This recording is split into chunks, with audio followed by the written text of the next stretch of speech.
Kapag galing sa hirap, mas matapang sa buhay.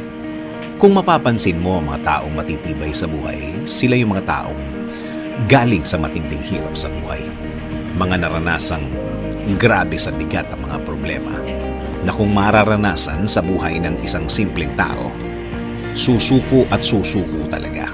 Aayaw at aayaw talaga. Bigla na lang titigil at tatanggapin na lang ang nangyari. Pero ang mga taong nag-decide na dumiretso lang sa buhay, sila yung matitibay na. Sila yung na-shape ang pagkatao dahil sa tindi ng hirap ng buhay o kaya sa tindi ng hirap ng sitwasyon. Talagang ang mga darating sa buhay nila sa future ay parang wala na lang. Tama, manggaling na sila sa pinakamahirap, pinakamatindi. Oo naman, nasa kanila ang desisyon kung ayaw na nila.